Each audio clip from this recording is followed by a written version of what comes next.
I'm Muchaneta to Napel, and I'm here at the Key House, which is the innovation hub that is part of Munich Fabric Start. I am here with Jordan. Hello, Jordan. How are you? I'm doing very well. Thank you for having me here today. My pleasure. Jordan and I go back, way back, so I've interviewed you before. So I'm super curious to find out what have you been up to since we last spoke? So, been a big discovery phase for me, learning a lot about the earth. I know we were just speaking about this before, but I was talking about how I started realizing that sustainability was more a treatment than a solution. And really, the word sustainability means to sustain, and like pretty much ultimately stay the same.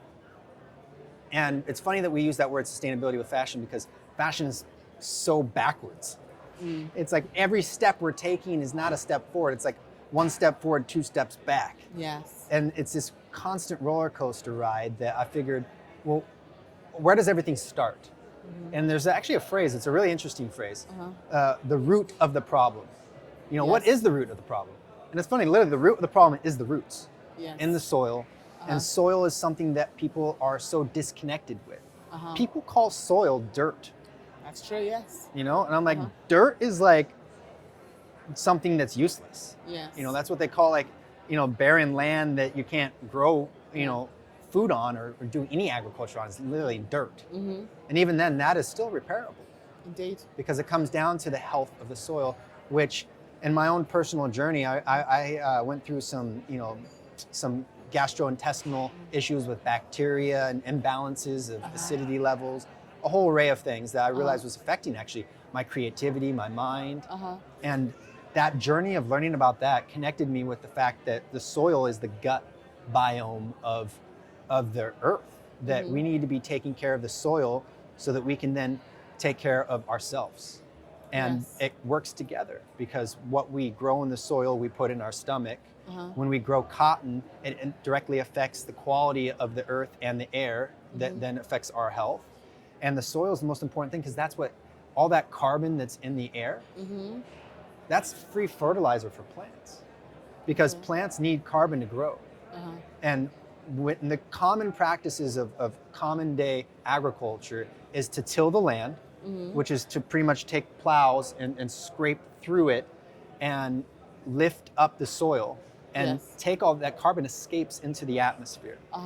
And then what happens is through pretty much a low organic matter percentage in these soils, like there's probably 0.05% organic matter, you get compaction, which then makes it hard for the carbon dioxide to absorb into the ground. And so with these new regenerative agricultural practices where they're practicing putting more organic matter into the soil, and they're also, putting crop cover, getting the mycorrhizia fungi to actually build back health and a network under the ground. All these things, what they do is they help absorb the moisture, create beneficial bacteria, beneficial insects, a whole network of things. It's exactly like our stomachs that we need to be thinking about. We need to be looking at the health of where the roots are.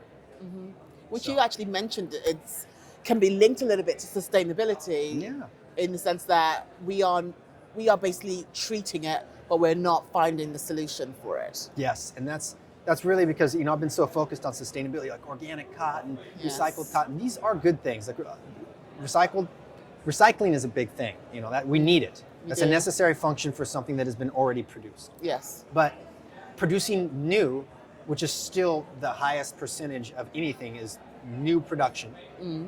Producing new amounts of cotton, even hemp. Hemp has had a great name to it because of its regenerative properties. It's like, well, what are the benefits of maybe growing one season hemp and then growing cotton the next? What's the benefits of tracing your mycorrhizia levels? Something that a lot of people don't look at is if you want good plant health, you don't just throw stuff on the ground and then say, let's figure out how it's going to react. You test it. Indeed. Just like when you go to the doctor, you're like, I'm having stomach issues. Let's test your gut. Let's figure out if you have bad bacteria. Let's figure out if you have a parasite. This is the same thing that we need to be doing to the plants, and you can do it through things like sap analysis, where you cut the leaves and you do an analysis to figure out what micronutrients, what current nutrients are we too much in abundance or too deficient in. Yeah. And then you can figure out how to then repair the areas you're deficient or, too much of, to bring it to accurate balanced levels. And then at that point, you have the perfect yield. You have a larger yield than conventional even. But don't you think it's down to the fact that, because that shows like somebody who cares about what they're doing and they're making sure they are producing the best product possible. But I think the way the fashion industry or textile industry works, not that we don't care, but it's more about how much can we produce. Yes, but that's the funny thing about producing is efficiency is always with the production that therefore turns profit. So if you have an efficient production that turns out the most you can, you actually have the most profit, especially if you keep your costs low. And the funny thing about regenerative is it is a process. It's not more difficult, but it's more sophisticated. It requires more effort. You have to be like, well, I'm doing tests every month, sometimes every week. Every app after each application, we want to figure out how did that affect us. At least in the beginning, until you can get things to a healthy level. So you don't potentially make things worse. But in the end, you can have a higher efficiency and lower costs because you don't have to buy all the pesticides, herbicides, insecticides, fertilizers, and everything. The soil is doing its thing. Like you could build a vermicast farm or a compost farm next to your farm where you're taking literally what was somebody else's trash, food scraps, unwanted fruits or rotten fruits from farms next door, and mixed with also scraps from your farm. And you can take all that and build your own compost that then feeds those micronutrients in the soil. And that's just, once again, that's not a cost of buying something that had to be produced, all this carbon emissions into the atmosphere of the transportation and the production value of that, and then applying that with a tractor that also then requires more carbon emissions when you can do things like composting. That's localized. It helps with the landfill, diverting landfill, all these things. And this is that sense of circularity. I always like to consider it, it's like what Mufasa said to Simba in The Lion King. He says, we eat the antelope, and when we die, we turn into the grass, and the antelope eat the grass. And that's the circle of life. Wow. I've never heard it. And I've watched Lion King a few times with my daughter. I've never picked that up. But that's kind of a really good point. But do you think that for people, they feel like that's too much work and that's why the industry takes more shortcuts? Because what you're saying needs commitment. You need to commit to it and then you will reap the benefits. But with demand the way it is, people like to take shortcuts, and they invest more in short-term solutions. Yeah. I think that the complacency of our society is like, someone will invent an app that will make my life easy and I can maximize my reward. Yes. And that's the problem, is we're always thinking, what's the least we can do with the most we can get? Yeah. And that is a real problem of modern day society. But the funny thing is regenerative agriculture isn't new. Yeah. Like one of my favorite companies in the US is this company, it's Regenerative Eco Ag, or it's a company by this guy, I think his name is John Kemp. He's actually Amish. You can't find a picture of him online because, every time he does a podcast or an interview, it's just like it's a sketch of him. Because they're only, they allow sketches. So it's really interesting that an Amish farmer is like, somebody using the most backdated, traditional methods is the most futuristic of farming. But he's not really doing anything futuristic. He's working with the land. He's testing the land. He's testing the plants, saying, what do you need? Don't let me guess what you need. Don't let me tell you what you need.